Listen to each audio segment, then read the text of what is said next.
बोले श्री सतगुरु महाराज की जय। सतगुरु धनीदेव चंद्र जी महाराज की जय। महामती श्री प्राणनाथ प्यारे की जय। सतगुरु श्री राम रतन साहेब की जय। मेरे प्राणाधार, मेरे आत्म संबंधी सुंदर साथ जी, आप सभी के चरणों में मेरा कोटान कोट प्रेम प्रणाम।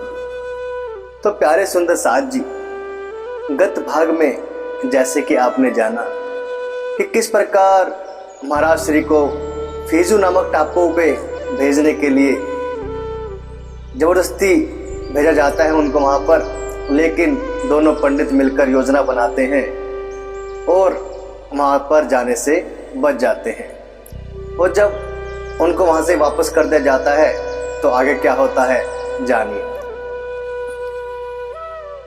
दो सामान इनको वापस, जो दफ्तर दाखिल है इनका, नकद खर्च और रेल पास बनवा कर दे दो घर तक का।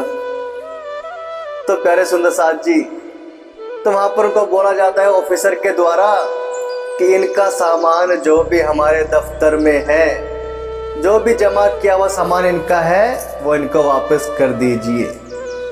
और ऐसा कीजिए कि इनका रेल का पास भी बनवा कर दे दीजिए। कहाँ तक? दूर इनके घर तक का बनवा दीजिए, जिससे कि यह सीधे अपने घर को जा सके।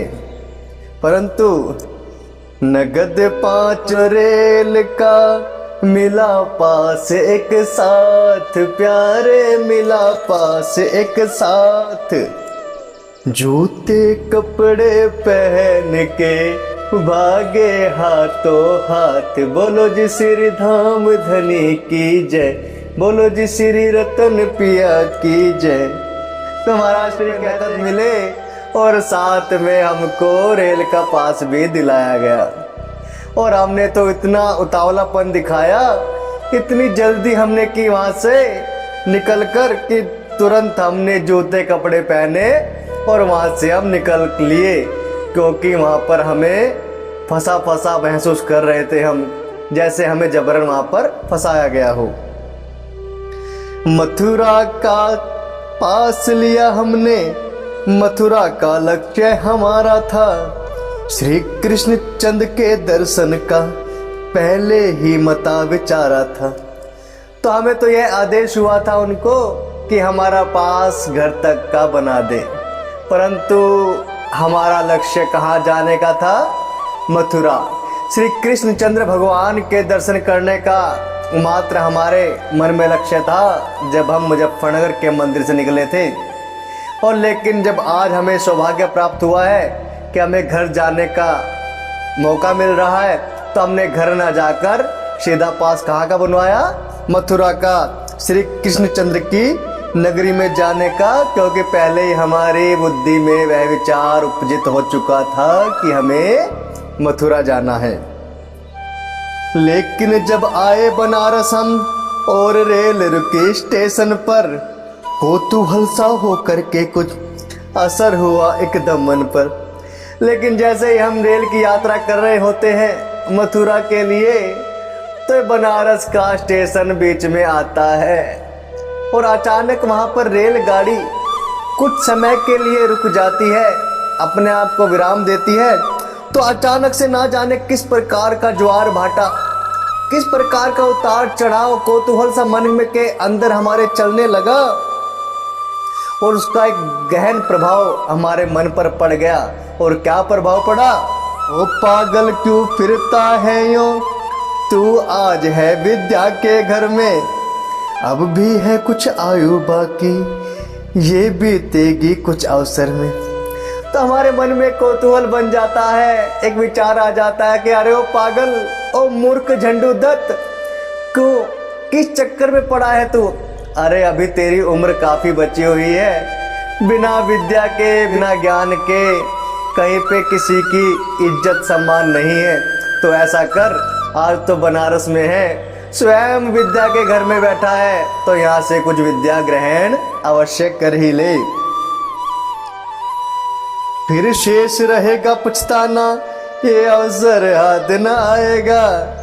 घर निकल गया अब यह मौका, तो जीवन भर पछताएगा। तो महाराज श्री कहने लग रहे भाई अपने आप से बात करते हैं मन ही मन कि अगर भाई ये मौका निकल गया तो नू समझ लो आगे कभी मौका हाथ नहीं आएगा। क्यों? आज तो विद्या के घर मानो बनारस में हम बैठे हैं और बनारस में शायद परमात्मा की इच्छा भी यही है कि ट्रेन यहाँ पर रुक गई और हम अगर यहाँ पे विद्या की हमने ग्रहणता नहीं करी तो समझ लो फिर ये अवसर तो कभी आवा नहीं। और अगर यो अवसर हमारे हाथ से निकल गया तो आगे जीवन में सिर्फ एक चीज रह जाए, क्या कि पछतावा रहेगा कि भाई वो समय था और ट्रेन भी रुकी थी परंतु वहां पे विद्या ग्रहण ना कर पाए। हम उतर गए स्टेशन पर अपना मन चाह कर डाला और शहर बनारस जा पहुंचे तो फिर मन कुछ डामा डोला। जब यह विचार हमारे मन में आने लगा तो हमने क्या करा भाई कि हम भी वहां पर स्टेशन तक उतर लिए और ट्रेन के स्टेशन पर जब उतरे तो हम सीधे चल दिए कहाँ, बनारस की ओर को चल दिए कि भाई जाके अब तो आज विद्या ग्रहण करने का मन बन गया तो विद्या ग्रहण करनी है। लेकिन जैसे हम बनारस शहर में पहुंचे तो मन में फिर कुछ उठा पटक सी होने लगी, कुछ डावाडोल हमारा मन होने लग गया। क्या हुआ? विद्या ही पढ़ ली यदि तैने क्या विशेष कुछ प्राप्त हुआ। सभी शास्त्री पंडित फिरते हैं जीवन में उनके क्या हुआ। तो महाराज श्री के मन में यह विचार यह कौतूहल चलता जा रहा है कि भाई अगर तन्ने या विद्या ग्रहण कर भी ली, चल आज तो विद्यावान बन भी गया कि भाई तू शास्त्री आचार्य बन जाएगा विद्या ग्रहण करने के बाद, तो ऐसा क्या विशेष चीज तुझे प्राप्त हो जाएगी? क्योंकि लक्ष्य तो शुरू तो ये था कि परमात्मा की प्राप्ति करनी है। अगर विद्या के चक्कर में पड़ गया तो कोई विशेषता नहीं प्राप्त होने की। क्यों? अरे भाई ऐसे ऐसे शास्त्रीय पंडित बैठे हैं जो सिर्फ प्रोत्साही जजमानी का काम कर रहे और कुछ उन्होंने विशेष प्राप्त नहीं करा अपने जीवन में। बोलो काए काए कावे की भांति करके तो हासिल होगी, पढ़कर फिरे पढ़ाता जग को काहे काहे ज्यादा होगी। तो बड़ी सुंदर बात महाराज श्री कहते कि भाई कि जैसे पंडित शास्त्री बने फिरे हैं और मंत्रों को उच्चारण करते फिरते हैं किसी जजमानी प्रोताई में, तो मानो बात ऐसी काहे काहे हैं कौवे की बातें जब कभी खत्म नहीं होने की। अरे काहे काहे अगर तुमने पढ़ भी ली तो क्या हो जाए ज्यादा कि भाई तुम जाके वो पढ़ाओगे और उन्हें भी विद्या पढ़ाओगे और उससे ज्यादा कुछ भी हासिल नहीं होने वाला। तो भाई ज्यादा क्या होगा अपने जीवन में फिर काय काय रह जाएगी, परमात्मा की प्राप्ति का लक्ष्य मानो बहुत दूर निकल जाएगा। इससे बिना पढ़ा हो अच्छा लाभ प्रभु की सेवा में, इस विद्या का फल कड़वा है मेवा मिलती सेवा में। तो महाराज श्री कहते हैं कि भाई अगर इस काहे काहे से अच्छा क्या है तो है सिर्फ प्रभु की सेवा। उस पार ब्रह्म परमात्मा की सेवा करोगे तो उसका अच्छा कुछ भी नहीं है। क्यों? क्योंकि अगर असली लाभ असली मेवा अगर मिलता है तो वैसे केवल सेवा से ही मिलता है। तो महाराज श्री हमेशा कहते हैं क्या कि प्रेम सेवा से पाओगे पार। सेवा सर्वोपरि होनी चाहिए। अगर सेवा के भाव आपके भीतर है तो मानो आप परमात्मा के बहुत पास हो। लौट पड़ा यह ध्यान आते ही विद्यालय के आगे से, जब बीता पढ़ने का अवसर क्या हो है अब जागे से। तो जब ये विचार मन में आने लगे तो भाई हुआ नू कि हम तो भाई विद्यालय के दरवाजे तक तो पहुंचे, लेकिन दरवाजे तक वापस हो लिए कि भाई ना कुछ फायदा नहीं है पढ़ने का। ये पढ़ भी लिया तो क्या होगा, काहे काहे के सिवा कुछ ना होवे। और जब टाइम था पढ़ने का वो तो टाइम जा लिया, अब तो कुछ नहीं हुआ अपने आप को जगान। तब तो एक काम करवा चंडू दत्त के परमात्मा की उस पार ब्रह्म परमात्मा उस प्रभु की सेवा में अपनी जीवन की प्रक्रिया शुरू कर दो बस। लौट गए उस जगह जहां पर अपना रहन बसेरा था। पढ़ लूं या रहने दो पढ़ना, इस चिंता ने घेरा था। कि जहां पर हम बैठे थे ट्रेन रुकने के पश्चात, तो हम वहीं पर वापस को हो लिए, क्योंकि हमने वहीं पर थोड़ी देर के लिए हम टिके हुए थे। और फिर क्या हो रहा था, मन के अंदर विचार चल रहे थे हमारे कि भाई पढ़ना चाहिए कि नहीं पढ़ना चाहिए। इस प्रकार का कौतूहल हमारे मन के भीतर चल रहा था, जो हमें दोनों तरफ से घेरे बैठा था। बीती रात बात यह मत थे, निर्णय हो न सका इसका। प्रातः फिर उठकर दोबारा विद्यालय की ओर चला।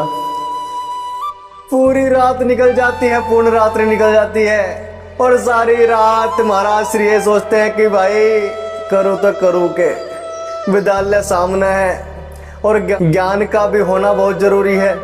लेकिन ज्ञान का करे तो करे कैसे ज्ञान का, अगर प्रभु की सेवा में हम मन ना लगा सके, क्योंकि सेवा तो बड़ा कुछ नहीं है। तो यह सोच के सोचते पूरी रात निकल जाती है, और फिर क्या होता है, तड़की तड़क फिर उठ कर चलते हैं महाराज जी। क्या है महाराज जी कि हम फिर एक काम करें कि तड़की तड़क उठें और फिर चलते कहाँ, स्कूल की तरफ, विद्यालय की तरफ चल देते हैं। लेकिन जब दरवाजा आया उन्हें विचारों ने घेरा। क्या रखा है इस पढ़ाई में, जीवन बिगड़ जाए तेरा। लेकिन फिर वही कौतूहल से दिमाग में चलता है क्या, कि जब विद्यालय के दरवाजे पर हम दोबारा पहुंच जाते हैं तो बोलते हैं भाई झंडू दत्त क्या हुआ पढ़ गया। उसी प्रकार के विचार फिर दोबारा मन में चलने लग जाते हैं और कहते हैं कि भाई अगर तू पढ़ाई में घुस गया तो मतलब तेरा जीवन बिगड़ जाएगा, प्रभु की सेवा की तरफ फिर तू चल ना पाएगा, फिर तो नहीं होगा पढ़ाई लिखाई करके कोई नौकरी नाकरी ढूंढ के अपना घर परिवार वापस जाके चलावांगे, यही दिमाग में रहेगा। फिर वापिस लौटा फिर थक करके, अंतर रह चिल्लाया। कौन रोकता है यह अंदर, हमको समझ नहीं आया। फिर क्या होता है कि विद्यालय के दरवाजे से फिर दोबारा वापस लौट जाते हैं महाराज श्री, और कहते हैं कि भाई थक हार के हम वापस जा लिए। फिर विद्यालय के दरवाजे तक फिर वापस हो लिए, लेकिन हमारी यो समझ में नहीं आया कि भाई यो ऐसा हो के रहा हमारे साथ, कि अंदर से भीतरले मन में कौन है कि परमात्मा चाह नहीं रहा कि हम पढ़े। तो ऐसा क्या हो रहा है कि विद्यालय के दरवाजे तक हम जावे और फिर वहां तक वापस लौट के आ जा। अंदर तीख है चातानी सी, मलयुद्ध जैसे कोई। विदा समय पति से पत्नी जो, सिसक सिसक कर हो रोई। महाराज श्री कहते हैं कि भाई अंदर इस प्रकार की खींचातानी चल रही है कैसी कि, और कहते हैं कि भाई अगर तू पढ़ाई में घुस गया तो मतलब तेरा जीवन बिगड़ जाएगा, प्रभु की सेवा की तरफ फिर तू चल ना पाएगा, फिर तो नहीं होगा पढ़ाई लिखाई करके कोई नौकरी नाकरी ढूंढ के अपना घर परिवार वापस जाके चलावांगे, यही दिमाग में रहेगा। फिर वापिस लौटा फिर थक करके, अंतर रह चिल्लाया। कौन रोकता है यह अंदर, हमको समझ नहीं आया। फिर क्या होता है कि विद्यालय के दरवाजे से फिर दोबारा वापस लौट जाते हैं महाराज श्री, और कहते हैं कि भाई थक हार के हम वापस जा लिए। फिर विद्यालय के दरवाजे तक फिर वापस हो लिए, लेकिन हमारी यो समझ में नहीं आया कि भाई यो ऐसा हो के रहा हमारे साथ, कि अंदर से भीतरले मन में कौन है कि परमात्मा चाह नहीं रहा कि हम पढ़े। तो ऐसा क्या हो रहा है कि विद्यालय के दरवाजे तक हम जावे और फिर वहां तक वापस लौट के आ जा। अंदर तीख है चातानी सी, मलयुद्ध जैसे कोई। विदा समय पति से पत्नी जो, सिसक सिसक कर हो रोई। महाराज श्री कहते हैं कि भाई अंदर इस प्रकार की खींचातानी चल रही है कैसी कि जैसे जिस समय पर पत्नी पति से जुदा हो जा कुछ समय के लिए नहीं, अरे जिस प्रकार पति पत्नी विदाई के समय, दोबारा करेंगे, ऐसा मलयुद्ध इस प्रकार का चल रहा भीतर मन के कि जिस प्रकार पत्नी पति से विदा होते हुए भीतर ही भीतर रोती रहे इस प्रकार का हमारे अंतःकरण में इस प्रकार का आपस में युद्ध छिड़ा हुआ है, पर नू नहीं पता चला कि यह आपस में अंदर यो करवा कौन रहा। 8 रोज तक विद्यालय के द्वारे पर आया लौटा, पर अंदर की हट ने मुझको विद्या पढ़ने से रोका। कि महाराज श्री कहते हैं भाई हम 8 दिन तक लगातार स्कूल की तरफ जाने लगे, स्कूल के दरवाजे तक जावे और फिर वापस आ जा, जावे और फिर वापस आ जा, पर हमारे को समझ नहीं आया कि मन के अंदर भीतर ऐसा क्या चल रहा कि जो बतावे कि पढ़ना ठीक ना है, वो समझ मारे कभी नहीं आया। 9वें दिन जब विद्यालय के द्वारे आकर खड़ा हुआ, उसी तरह से अंतर में वह संघर्षण आरंभ हुआ। जब 8 दिन बीत जाते हैं और 9वां दिन आता है तो महाराज जी फिर जाते हैं और विद्यालय के दरवाजे पर जाकर खड़े हो जा। उसके बाद क्या हुआ, कहते हैं भाई हमारे अंदर फिर वो कोतवाल चलने लगा, फिर मन के अंदर 2 विचार बनने लगे कि पढ़े अक ना पढ़े, पढ़े अक ना पढ़े। तो दोबारा उसी प्रकार का संघर्ष हमारे भीतर चलने लगा।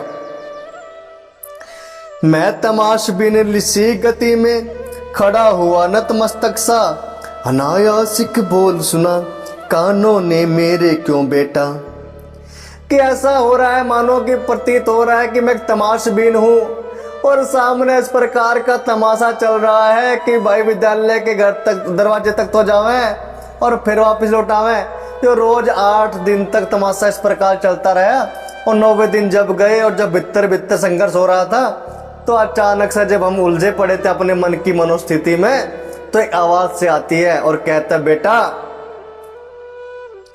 चिंतातुर और निश्चल से क्यों खड़े हुए हो द्वारे पर, पहलवान जैसे निढाल सा होता कुश्ती हारे पर।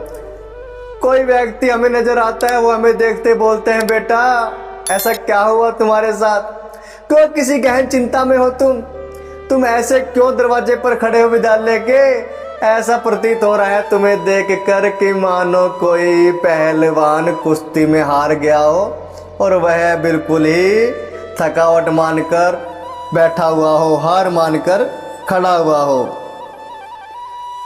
चौंक पड़ा यह सुनते ही मैं, देखा एक महात्मा है, दर्शन भाते जो मैं उनका, जचते पुण्य आत्मा है। जैसे ही हमारे कान में आवाज पड़ती है कि भाई बेटा क्यों ऐसे खड़ा है यहाँ पर, तो हम एक बार मुड़ के देखते हैं कि देखा कि तो कोई भाई महात्मा है। और महात्मा जी का दर्शन, उनका दीदार इस प्रकार का था कि तेज उनके चेहरे पे अलग ही दिख रहा था और देखने मात्र से ऐसा प्रतीत हो रहा था कि कोई पुण्य आत्मा है, कोई पहुंचे हुए सिद्ध महात्मा है।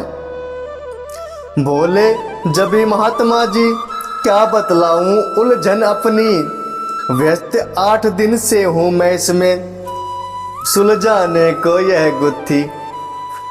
और जैसे ही महात्मा जी हमें नजर आते हैं तो महात्मा जी को बताते हैं महात्मा जी बात कुछ इस प्रकार की है कि हमारे भीतर मन में 2 उलझन चल रही कि हम विद्यालय में जाकर पढ़ाई कर रहे हैं अक ना पढ़े, और इस उलझन के चलते हुए पूरे हमारे 8 दिन हो गए और 9वां दिन आज खड़ा। आज भी या उलझन या गुत्थी हमारे पे सुलझ नहीं पा रही कि करूँ तक करूँ क्या, मैं पढ़ना चाह ना पढ़ना चाह। द्वारे तक विद्यालय के आसानी से आ जाता हूँ, सोच सोच कई दिनों से ठिठक ठिठक कर रह जाता हूँ।